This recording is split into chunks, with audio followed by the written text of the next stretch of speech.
Goeienaand almal. Ek weet ons het so 'n paar weke terug gepreek oor wie eerste sal laaste wees en van die voorste sitplekke inneem, maar jy is welkom in die toekoms maar vorentoe te skuif. Ons sal nie sleg ding van jou nie. Dis nie al van die boodskap wat jy moes gehoor het nie. Die kollekte is vanaand onder die erediens is vir Huis Boland en dan as by die deur uitgaan vir die Bolandse bedieningsfonds. En dan herinner ons net aan die omkeerkonferensie 9 Augustus van 8 tot 3. Dis in die strand, dis R150 per persoon en dit sluit etes in.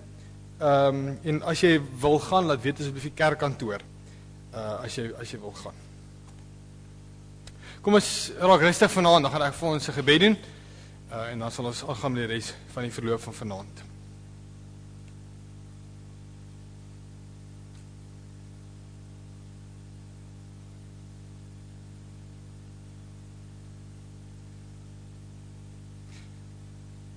Here ons Here, U naam is groot en alles van U is goed. En as ons aan U dink as die enigste Here, dat U regeer bo in die hemel en onder op die aarde, dan weet ons dat U betrokke is in ons lewe, dat U betrokke is in elkeen van ons se lewe. Vader, ons het vanaand op hierdie bord ook gesien, dat U ons herinner in Matteus, dat wat 2 of 3 in my naam by mekaar is, daar is U by hulle. En ons wil vanaand met hierdie wete, dat ons vanaand hier by mekaar is, verseker meer as 2, weet ons dat U ook vanaand hier so saam met ons is. U is elke liewe dag saam met ons, en daarom weet ons dat ons veilig is, daarom weet ons dat ons rus kan vind elke dag in U. En dit is ook ons gebed vanaand, as ons hier by mekaar sit om te leer, om toegerus te word, om geseën te word, dat ons, as ons ook hier uitstap by die deure uit, dat ons sal onthou dat ons ook 'n seën vir ander sal wees. Here, gee vir ons die geleenthede daarvoor, en wanneer ons vanaand toegerus word hiervoor, mag U met ons in ons harte praat, mag ons gekonfronteer word in ons eie lewe, waar ons besig is om rond te beweeg elke dag. Wys ons hoe Joshua ook in ons lewe vandag van toepassing is, en hoe ons dit kan implementeer in ons elke dag se lewe. Dankie vir hierdie byeenkoms, dankie dat ons hier by mekaar kan wees vanaand. Mag U dit seën wat gebeur as ons sing, as ons saam lees, as ons U hoor, maar ook as ons na die tyd met mekaar gesels, as ons mekaar omhels, dat ons sal weet dat ons altyd besig is met U en dat U altyd by ons is. En dit gee vir ons 'n geweldige groot troos. Ons bid dit in die naam van Jesus Christus alleen. Amen. Gemeente, ons hulp kom van die Here wat hemel en aarde gemaak het. Genade, barmhartigheid en vrede kom van God ons Vader, deur sy Seun Jesus Christus in die kragvolle werking van die Heilige Gees. Amen. Ons gaan vanaand Psalm 8 sing, vers 1, 3 en 5, iets van die grootheid van die Here, die gloedberuiming. Dis op bladsy 32. En as ons klaar gesing het, kom ons staan vir hierdie lied. As ons klaar gesing het, dan kan ons gaan sit en dan gaan ons aangaan met die woordverkondiging. See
Die van hier wat die vakansie hier was, gedurende die skoolvakansie, sou onthou ons het met Exodus slaag gemaak, Exodus 1, en ons het vir Sifra en Poa raak gelees daar, en ek myself herinner dat ek nog nie baie van hulle gehoor het nie, en dit het aanleiding gegee tot die reeks van waarmee ons vanaand begin, die vroue van geloof, nee, om na vroue te kyk, en kom ek wys vir u, of hoor vanaand, wat die reeks inhou, wat dit gaan behels, as ons sondaande hier by mekaar is, as ek die woord verkondig, dan gaan ons gesels oor vroue, en hoor bietjie, waaroor gaan dit, kyk gerus hierna. Vroue van geloof. In die reeks gaan ons spesifiek sien hoe God vroue gebruik in sy koninkryk. Vroue speel 'n groot rol in God se verhaal met die mens. Ons gaan deur die loop van die reeks na verskillende vroue in die Bybel kyk. Ons gaan gekonfronteer word met daardie tyd se kultuur, gebruike, tradisies en snaakse optredes. Maar ons sien buitengewone geloof, moed en dade. Hierdie vrouens raak vensters deur wie ons God se genade en liefde sien binne moeilike tye en omstandighede. Kom ons sit in die reeks by die voete van vroue en dan leer en sien ons hoe hulle God reflekteer en Jesus volg. Kom ons maak oop by Joshua 2 vanaand. Dit is ons skriflesing, Joshua 2, en ons gaan begin vanaand. Ons geen volgorde in watter vroue ons gaan vat nie. Ons gaan vanaand by Rahab begin, en ons sal sien waar gaan ons volgende keer uitkom. Maar dit sal definitief dan 'n vrou wees dalk in die Nuwe Testament, en dan spring ons weer terug Ou Testament toe. Ons geen volgorde nie, maar ons gaan kyk na spesifieke vroue deur die loop van hierdie reeks. Kom ons lees Joshua 2, die hele hoofstuk. Joshua, seun van Nun, het van Sitem af in die geheim 2 verkenners uitgestuur en vir hulle gesê, gaan kyk die land deur, veral Jerigo. Hulle is toe weg en het uitgekom by die huis van 'n prostituut met die naam Rahab en daar tuis gegaan. Die koning van Jerigo het berig gekry dat daar in die nag van die Israeliete af mense aangekom het om die land te verken, en hy het vir Rahab laat weet, lewer die manne uit wat na jou huis toe gekom het. Hulle is hier om die land te verken. Die vrou het die 2 manne weggesteek en vir die koning laat weet, daar het manne by my aangekom, maar ek weet nie waarvandaan hulle is nie. Hulle het my donker vertrek toe dit tyd was vir die stadspoort om te sluit, en ek weet nie waarin hulle is nie. Maak gou en agtervolg hulle, miskien haal u hulle in. Sy het die 2 manne intussen op die dak laat klim en hulle weggesteek onder die vlasstopsels wat sy daar oopgesprei het. Die koning se manne het na die 2 verkenners gaan soek op die pad na die Jordaan toe, in die druwe se rigting. Nadat die agtervolgers weg is, agter die verkenners aan, is die stadspoort gesluit. Voor die verkenners aan die slaap geraak het, is die vrou na hulle toe op die dak en het sy vir hulle gesê, ek weet die Here gee vir julle die land. Ons is skrikbevange vir julle. Al die inwoners van die land bewe van vrees vir julle. Ons het gehoor hoe die Here die water van die Rietsee voor julle laat wegdroog het met julle trek uit Egipte. En ook wat julle met die 2 konings van die Amorite oor kan die Jordaan met Sion en Og gedoen het. Hoe julle hulle voor die voet uitgeroei het. Ons het dit gehoor en ons harte het van angs verstyf. Niemand het nog moed teen julle nie, want julle God, die Here, is God, bo in die hemel en onder op die aarde. Ek het julle goed behandel. Lê dan nou vir my 'n eed voor die Here af, dat julle my familie ook goed sal behandel, en gee my 'n betroubare aanduiding, dat julle my pa en my ma, my broers en susters en almal wat by hulle hoort, se lewens sal spaar, en ons so van die dood sal red. Toe sê die manne vir haar, ons staan met ons eie lewe in vir julle sin. As julle nie oor ons praat nie, en die Here gee ons die land, sal ons jou goed behandel en ons woord hou. Sy het hulle met 'n tou deur die venster laat afsak. Haar huis was in die stadsmuur ingebou, sodat sy in die muur gewoon het. Haar woorde aan hulle was, gaan die berge in, sodat die mense wat na julle soek, julle nie raakloop nie. Kruip 3 dae daar weg, tot hulle die soektog staak. Daarna kan julle koers gaan. Die man het vir haar gesê, die eed wat jy ons laat aflê het, sal ons net bind, as jy, wanneer ons die stad aanval, hierdie bloedrooi tou vasbind, aan die venster waardeur jy ons laat afsak, en jou pa en ma, jou broers en jou hele familie by jou in die huis bymekaar hou. Enige een wat by jou huis se deure uitgaan, buitentoe, sal self vir die dood verantwoordelik wees, nie ons nie. Ons hou ons verantwoordelik vir enige een wat by jou in die huis is. Daar sal nie 'n hand teen hom gelig word nie. En as jy oor ons praat, is ons nie gebind aan die eed wat jy ons laat aflê het nie. Sy het gesê, laat dit wees soos julle gesê het. En sy het hulle laat gaan en hulle is weg. Sy het toe die bloedrooi tou aan die venster vasgebind. Hulle het vertrek en is die berge in. Daar het hulle 3 dae gebly, tot die mense wat hulle gaan soek het, teruggekom het. Die mense het langs die hele pad gesoek en niks gekry nie. Daarna het die 2 manne uit die berge teruggekom en is hulle die rivier oor na Josua seun van Nun toe. Hulle het hom alles vertel wat met hulle gebeur het. Hulle het vir Josua gesê, die Here gee die hele land oor in ons mag. Al die inwoners van die land bewe van vrees vir ons. Ons fokusgedeelte gaan jy sien nou is binne die konteks van verse 8 tot 14, maar spesifiek vers 10, 11, 12 en 13, waar sy sê, ons het gehoor hoe die Here die water van die Rietsee voor julle laat wegdroog het, met julle trek uit Egipte, en ook wat julle met die 2 konings van die Amorite ook aan die Jordaan, met Sion en Og gedoen het, hoe julle hulle voor die voet uitgeroei het. Ons het dit gehoor en ons hart het van angs verstyf. Niemand het nog moed in julle nie. En hierdie gedeelte spesifiek, want julle God, die Here, is God, bo in die hemel en onder op die aarde. Ek het julle goed behandel. Julle nou vir my eet voor die Here af, dat julle my familie ook goed sal behandel, en gee my 'n betroubare aanduiding, dat julle my pa en ma, my broers en susters, en almal wat by hulle hoort, sy lewens sal spaar, en ons so van die dood sal red. Nou, die volk is nou uit Egipte uit, en hulle het 'n draai gemaak weer in die woestyn na 40 jaar, en hulle staan hier by die voet van die Jordaan, reg om die beloofde land in te gaan. En Josua het ons gelees, stuur 2 spioene uit, om Jerigo te gaan verken. Nou net so ietsie oor Kanaan, die beloofde land, in daardie tyd, in hierdie konteks waarvan ons lees, was Kanaan, het dit bestaan uit klomp verskillende stede, wat almal onafhanklik van mekaar was. Elke stad het sy eie koning gehad, kan ons maar sê. En Jerigo was nou een van die magtigste, of een van die grootste stede in daai tyd gewees. Nou, ons het ook gehoor dat die inwoners se huise, ons praat van groot, dik mure, baie keer dubbellaag mure, vir sekuriteitsdoeleindes, het die mense hulle huise binne in die stadsmure gebou, en Rahab se venster dan, wat na buitentoe wys. Nou die spioene sou wegkryplek nodig gehad het. Hulle sou 'n basis moes gekry het, want die opdrag was, gaan verken die land en veral Jerigo. En so hulle moet 'n plek kry wat hulle as basis kan gebruik. En wat 'n beter plek om na heen te gaan as 'n huis met 'n rooi lig op die stoep. 'n Prostituut se huis.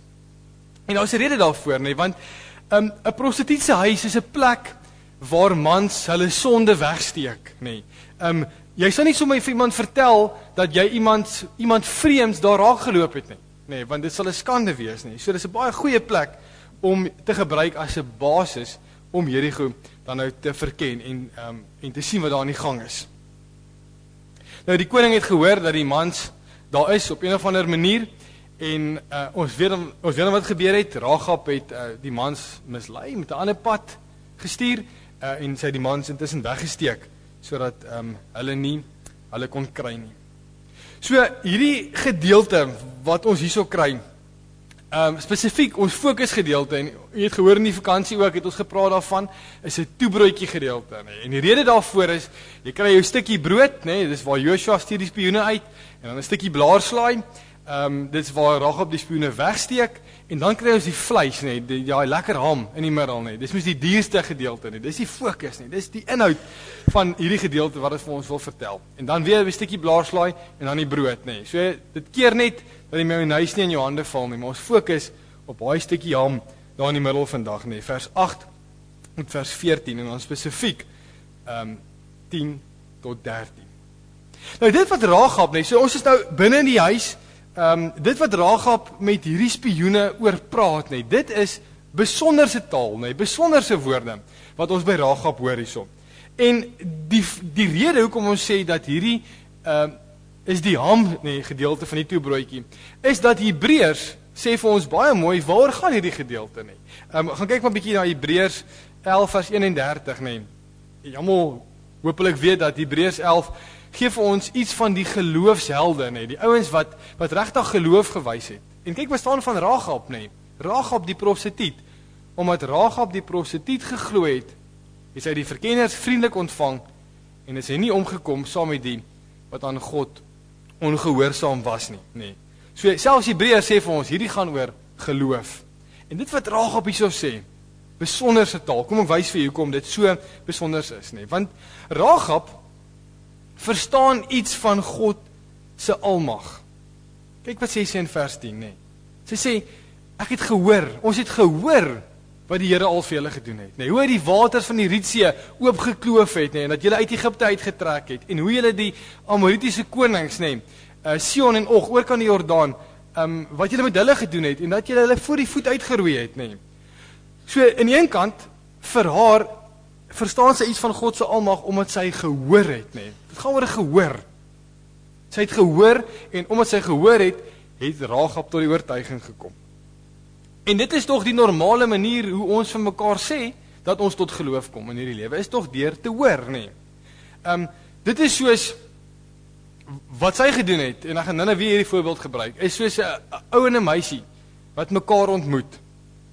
Dit is nie net 'n gevoel wat jy het oor mekaar, of 'n gevoel wat jy oor mekaar het nie. Dit is baie sterk, ook tog dat jy saam sit, nee, en dat jy mekaar se verlede, nee, mekaar se stories leer ken, en dit maak dat daai persoon geloofwaardig is, en dat jy dieper in daai verhouding begin groei, nee. En dit is presies wat Rahab hierso gedoen het. Sy hoor van God, sy hoor wat gebeur het, sy sien wat hy gedoen het, dat hy magtig is, so sy verstaan dit baie, baie goed, nee. So haar geloof het gegroei uit op grond van wat sy gehoor het. En dan verstaan sy iets baie mooi ook van God se majesteit, nee. Die groot woord is sy soewereiniteit, en ek het dit probeer verduidelik, ek wil dit probeer verduidelik. Soewereiniteit of God se majesteit is die feit dat God as enigste God wil bekend staan. Kyk wat sê sy. Ons het dit gehoor, ons harte het van angs verstyf, niemand het nog moed in julle nie. En hierdie woorde is so belangrik, nee. Want julle God, die Here, is God bo in die hemel en onder op die aarde. Dis haar geloof in woorde. Nee, ons kan sê, dis haar belydenis. Rahab, nee, wat 'n prostituut is, wat 'n nie-Israeliet is, nee, wat nie groot geword het saam met die Israeliete nie. Sy verklaar iets van wat God wil hê, dat die Israeliete van hom moet sê. Deuteronomium 4 vers 39. Dan sê, of dit staan daar, daarom moet jy vandag weet en ter harte neem, dat die Here God is, bo in die hemel en onder op die aarde, daar is geen een nie. Nou hierdie ding wat sy sê, dat God bo in die hemel en onder op die aarde is weer eens, nee, ek gaan hierdie woord, dis besonderse taal, nee, want dit wat sy sê, nee, en dit wat God wil hê, Israel van hom moet glo, word net 3 keer opgeteken in die Ou Testament. Deuteronomium 4 vers 39, en dan in Exodus 20, wat die wet van die Here is, en Deuteronomium 5, wat die ander gedeelte van die wet van die Here is, of waar die wet van die Here ook gesê word, 5 vers 39, nee. So hier is 'n nie-Israeliet, onrein, iets wat ek gehoor het, is dat prostituie was die laagste vlak van die samelewing gewees. En sy verklaar dat daar net een God is, en hy is die enigste God, en hy funksioneer in die hemel, en hy funksioneer op die aarde. Dis besonder, want, nee, 3 dinge, ek het genoem die verbondstaal, nee, dis taal wat sy praat, wat die woord praat, nee, wat Deuteronomium 5, Exodus 20, Deuteronomium 4, nee, sy praat die taal wat God wil hê, sy kinders oor hom moet praat. Dis nommer 1. Nommer 2 is, sy verklaar dat daar net een God is, en dis besonders. Want binne die kultuur waarin sy groot geword het, onthou sy het groot geword binne 'n kultuur van vele gode, nee. Hulle het Baal gehad, Marduk, Asterat, dis die tipe gode wat hulle gehad het. Hulle het 'n God vir elke ding gehad, en ons het dit al baie genoem hiersom. 'n God gehad vir vrugbaarheid, 'n God gehad vir water, 'n God gehad vir boer, nee, 'n God gehad vir reën. En hier kom hierdie vrou wat binne hierdie konteks groot geword het, en sy sê, daar is net een God. En hy funksioneer in die hemel. Maar nie net daarbo, volgens hoe hulle gode gesien het, wat daarbo een kant ver is nie, hy is ook op aarde. Hy is betrokke by die mens, hy is saam met Israel, hy is saam met my en jou. Die tweede ding wat sy sê, is baie dieselfde as die eerste ding, maar sy gebruik hierso God se persoonlike naam, nee, Jahweh. Sy persoonlike naam. En deur dit te doen, nee, deur God se persoonlike naam aan te roep, en deur te sê dat hy die enigste God is, maak sy haar eie gode wat sy mee groot geword het, nee, genoem, Baal en Marduk, nee, wat ook hulle persoonlike name is, sê sy daardeur, maar dit is nie gode, dit is nie regte gode nie. Hulle bestaan nie. God is die enigste God. Maar dan verstaan sy ook iets van God se genade, nee. Kyk bietjie hoe word die lyn deurgetrek, nee. God se almag, God se majesteit, sy soewereiniteit, en dan staan nou so dat Rahab verstaan iets van God se genade. Kyk wat sê sy. Ek het julle goed behandel. Lê dan nou vir my 'n eed voor die Here af, dat julle my familie ook goed sal behandel, en gee my betroubare aanduiding, dat julle my pa, my ma, broers en susters, en almal wat by hulle hoort, se lewens sal spaar, en ons so van die dood sal red. Hoor baie mooi. Ware, nee, regte, egte geloof wat ons hier by Rahab sien, is nie net om oortuig te wees dat God bestaan nie, maar dis om jou skuiling by hom te vind, om jou verlossing by hom te gaan soek, te gaan kry, nee. Om verlossing by hom te soek en na God te gaan binne in jou situasie. So dit gaan daaroor dat jy as sondaar, nee, desperaat by God se genade gaan aanklop, by hom gaan skuil, nee, gaan verlossing soek, soos wat sy gemaak het hierso. Haar geloof vat haar na God toe, nee. Dit vat haar dat sy sê, maar ek wil gered word hierdeur, nee, red my hierdeur. En dis God wat haar aangeraak het, nee. Dis God wat haar hierdie oortuiging gee, wat maak dat sy hierdie 3 dinge kan sê oor die Here. En dis wat die Heilige Gees vandag in ons doen, wat maak dat ons hierdie dinge kan sê. Anders kan jy dit nie doen nie. So haar woorde, nee, en hoor baie mooi, ons gaan nou by die praktiese gedeelte kom hiervan. Haar woorde het, soos die Engelse sê, input gegee in haar dade. Haar woorde, haar geloof, dit wat sy van God glo, het gemaak dat sy die verspieders die spioene wegsteek. Het gemaak dat sy die koning se wagte mislei. En nou ja, daar kan 'n hele preek nog daaroor gemaak word seker, oor of dit reg is om te jok, nee? Maar dis nie wat die teks wil sê nie. Hierdie teks praat met ons oor geloof vanaand, nee. En is mooi, nee, haar geloof en dade is so mooi, dis so besonder, dit wat sy doen, dat Jakobus in die Nuwe Testament oor haar praat. Hy gebruik haar as 'n voorbeeld van iemand wat dade by geloof gesit het. Kyk wat sê hy daar. Is Rahab, die prostituut, nie ook vrygespreek op grond van wat sy gedoen het, toe sy die verkenners weggesteek en hulle met 'n ander pad laat ontkom het nie. Jakobus 2 vers 25. Okay, hy gebruik haar as 'n voorbeeld. Kan jy sien dat Rahab se geloof het inhoud? Sy het nie maar net 'n gevoel oor God nie. Sy oë en aan nie net oor sy natuur nie, maar sy kan sê hoekom sy in God glo nie. Sy het 'n belydenis nie, want sy het gesien wat God doen en sy glo en sy doen, nee. Dis tog die ritme van ons geloof ook, nee. En daarom vertrou sy God en vertrou sy die manne, nee. So kan jy sien hoekom Rahab 'n model vir geloof is vir ons. Hoekom Hebreërs van haar praat, nee. Geloof is by haar nie net 'n gevoel nie, nee. Dit is inhoud, dit is definieerbaar. Vir haar is daar sekere eienskappe van God, nee, wat sy kan sê, maar dis wie God vir my is, nee. Hy staan uit. Hierdie eienskappe van hom, ek glo dit, ek vertrou dit, en omdat hy is wie hy is, omdat hy getrou is aan homself, nee, om daai rede glo ek in hom.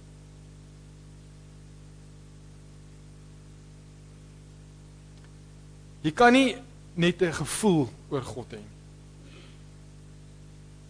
As ek vir Wiekie, my vrou, sê ek's lief vir haar, nee, dan is dit definitief 'n gevoel, maar ek kan 'n lys van karaktereienskappe, nee, van redes gee hoekom ek vir haar lief is, nee. Dis nie net 'n gevoel wat ek het nie, daar's inhoud, nee. Dis definieerbaar, nee. Sy kan dit sien. Dis nie net iets wat ek sê nie. As sy sê sy vertrou my, soos wat Rahab vir God vertrou en hierdie mense vertrou wat sy nie eintlik ken nie, dan moet jy dit wys ook, nee, dit help nie dan dat mense halsband vasmaak as jy uitgaan nie. Daar moet vertroue wees. So geloof moet inhoud hê en dit moet gesien kan word. Dis wat ons sien hierso. Kom ons trek dit deur na die evangelie toe. Hierdie is vir my persoonlik 'n ongelooflike stuk waar ons nou by uitkom, is om dit deur te trek na die evangelie toe. Rahab se storie wys vir ons iets van God se reddende genade. Kom ek wys vir u. Rahab het 'n kontrak, nee, met hierdie verspieders gemaak dat almal wat in haar huis is, gered moet word die dag as Jerigo ingeneem moet word. En dit is interessant hoe haar huis van sonde later 'n huis van verlossing word.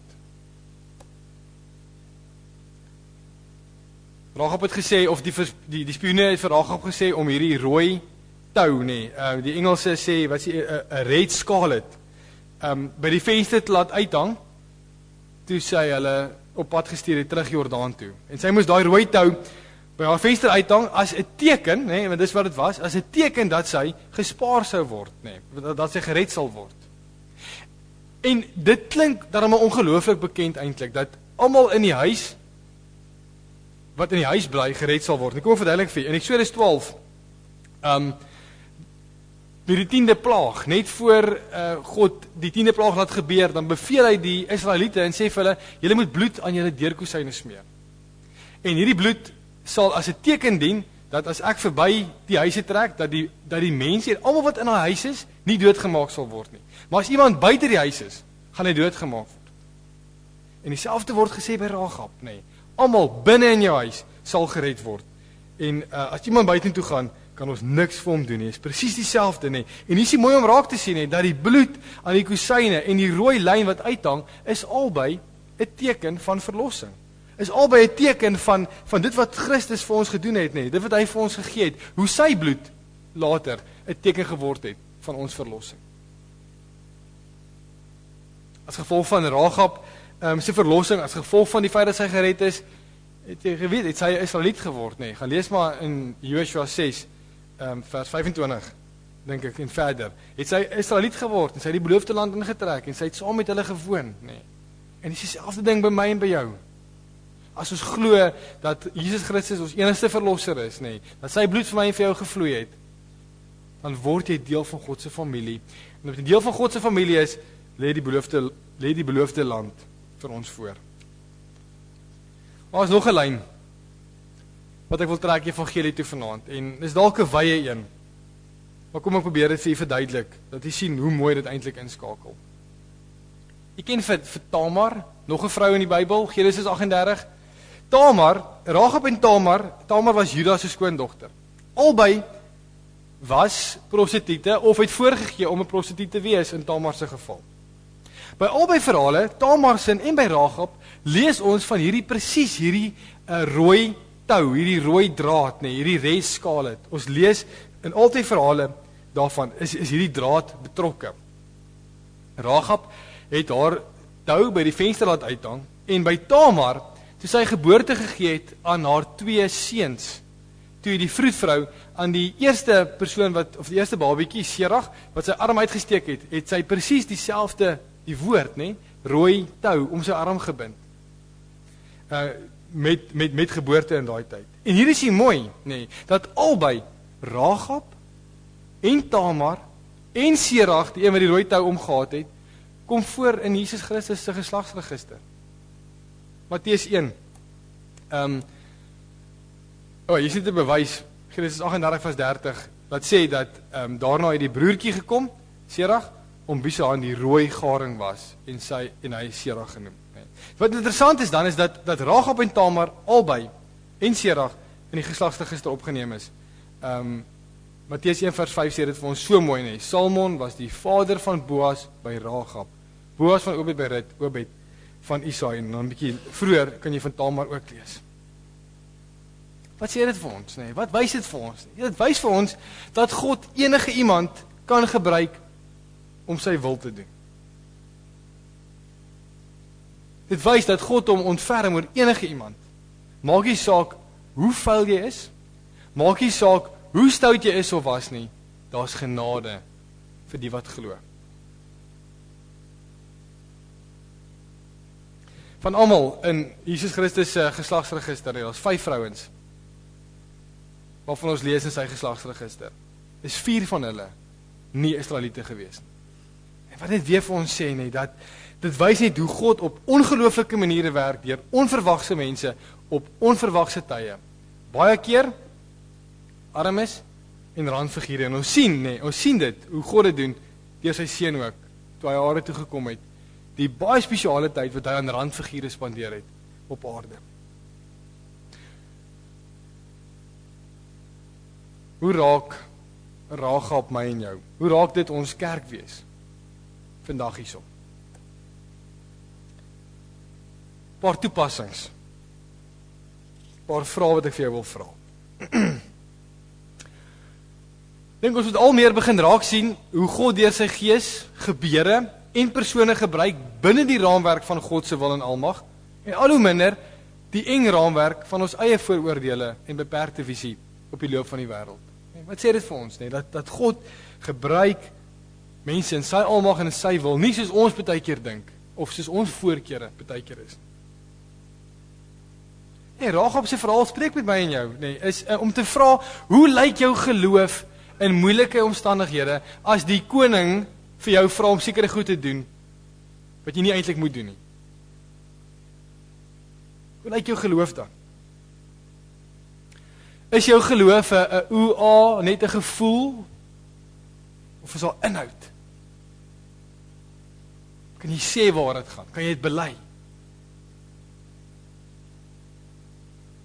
Hoe lei die Heilige Gees jou, dat jou woorde begin dade word?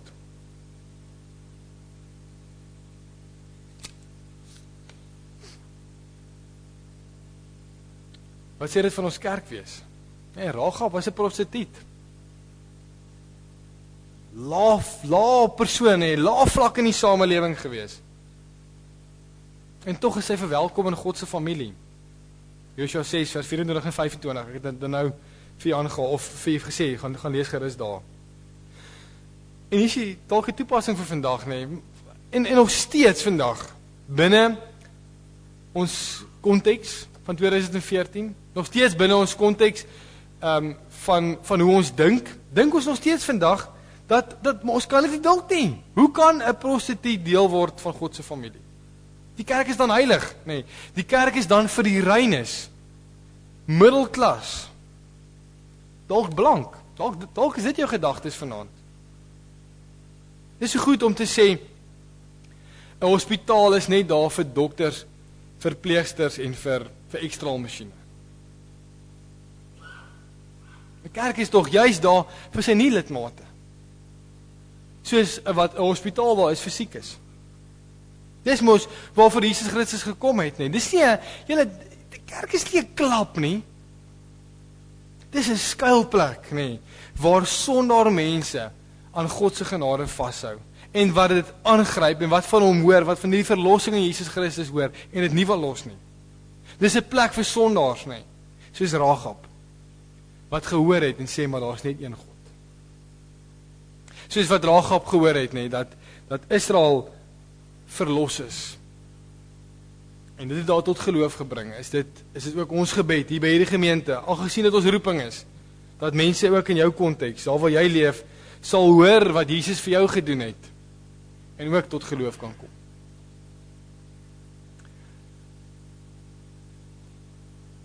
So by Rahab, om hierdie eerste vrou waarby ons stil staan in hierdie reeks, nee, net dit saam te vat. Wat leer ons by Rahab vanaand? Wat kan jy huis toe vat? Nee, is hierdie 2 dinge. Ons leer by Rahab wat ware, regte, egte geloof is. Nee. Inhoud en 'n verwondering eintlik by haar. Sien ons dit. En ons sien ook dat God deur enige iemand kan werk. En dit geld nie ons eie vooroordele en ons eie idees van hoe God werk en met wie hy werk moet kleiner word en ons idee van hoe groot God is en deur wie hy werk moet groter word. Dis wat ons by Rahab leer. En dan kom ons maar klaar hiermee vanaand. Kom ons vat 'n minuut En dan gaan ek vir ons net geleentheid gee om gaan hierdie toepassings net hier op die bord los vir u. Dat ons bietjie net daaroor dit kan deel maak. Ons nou baie gehoor. En dan gaan ek vir ons 'n gebed doen oor so rukkie.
Doen.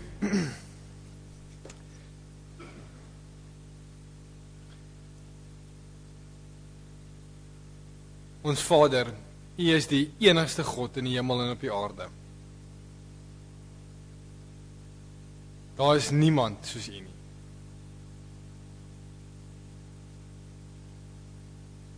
Here, en binne 'n konteks vandag waar ons gekonfronteer word met ons werke wat vir ons partykeer wil wys of dit oorhand sit. Of met materialisme wat ons heeldag konfronteer, advertensiewese wat vir ons heeldag wil sê hoe mooi ons moet wees en hoe baie ons moet koop.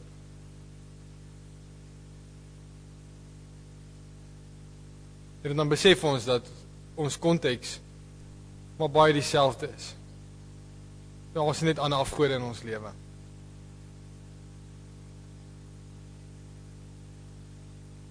En daarom wil ons vanaand as gemeente net weer kom verklaar dat ons glo in een God. Ons glo in U, Here, want ons het gesien wat U gedoen het. Ons het gehoor wat U gedoen het. Ons lees dit, ons verkondig dit elke Sondag. Verlossing in Jesus Christus en U het vir elkeen van ons gegee. Vader, ons sê vir U dankie daarvoor. Want as dit nie daarvoor was nie, sou ons nie tot geloof gekom het nie. Here, ons weet dat U nou net van ons dade vra. U vra van ons geloof en U vra dat daai geloof uiting sal kry in dade, dat mense sal sien hoe ons glo. Here, maar ons weet dat U genade so groot is, dat selfs al verkondig ons nie, of selfs al doen ons niks, omdat ons in Jesus Christus glo, is ons gered. Maar Here, mag dit, hierdie wete, nie daarby stil staan dat ons lui sal wees nie. Maar dat Rahab ons in haar verhaal sal motiveer om geloof en dade bymekaar te sit. Dat ons nie net sal sê ons glo in U nie, dat ons nie net 'n gevoel sal hê vir U nie, o Here. Dit ook. Maar dat ons geloof inhoud sal hê. Dat ons sal kan sê hoekom ons glo nie, soos wat Rahab gedoen het. Here, maak dit deel van ons gemeente. Maak dat ons vir mekaar kan vertel hoekom ons glo. Dat ons vir mekaar stories kan begin deel oor wat U vir ons elkeen gedoen het. Want as ons hoor, dan versterk dit ons geloof. Dis wat ons vanaand gesien het hier ook. Dis wat Rahab vir ons doen ook, is dat U deur haar werk om ons geloof sterk te maak. Help ons weer op ons beurt om om vir ander mense hulle geloof sterk te maak, dat ons vir hulle weer 'n voorbeeld sal wees van geloof en hoe geloof uitgeleef kan word in dade. Here, ons wil bid vir ons gemeente. Here, U ken die omstandighede waarin ons lewe. U ken die dinge wat ons aflei van U af, wat ons weglei van U af, wat ons mislei. En ons sien hoe mense afvallig raak en net wegraak en net wegstap van U af.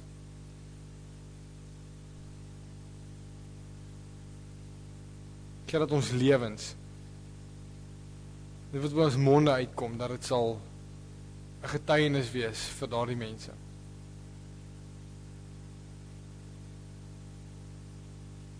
Vader, ons wil vir U kom vra om ons gemeente, hierdie besonderse gemeente wat U hierso in Bellville geplaas het, ook waar ons besig is, o Here, om nader te beweeg, om ons roeping uit te leef, dat U vir ons daarin sal wysheid gee, oor hoe ons dit die beste kan doen, oor hoe ons die heel beste van U kan leer en van U kan getuig, oor hoe ons die heel beste ons medemens kan lief hê.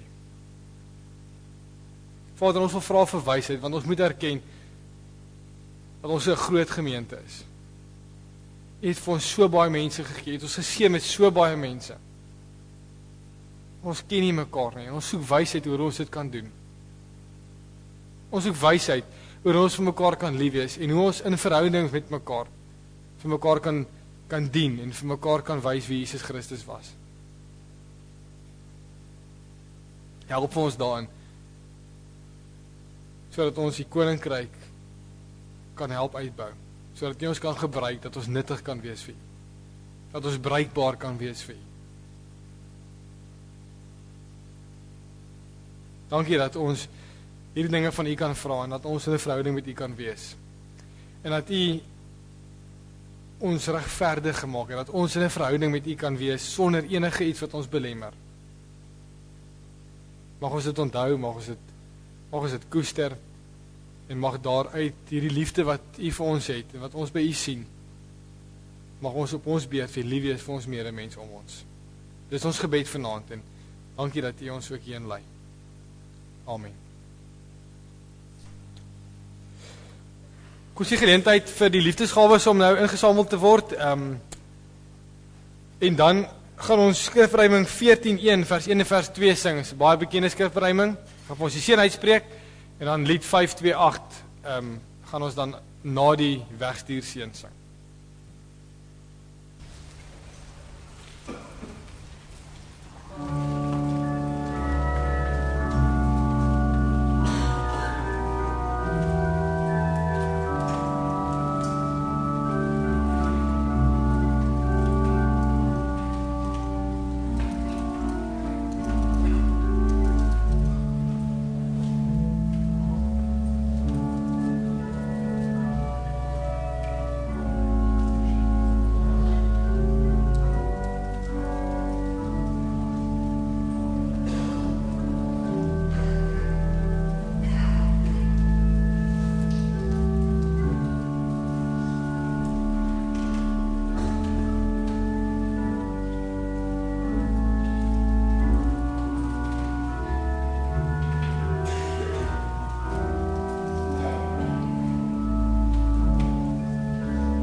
Ons vang die seën van die Here en dan kan u hierdie week in vrede gaan en ook vir ander mense weer seën gaan wees.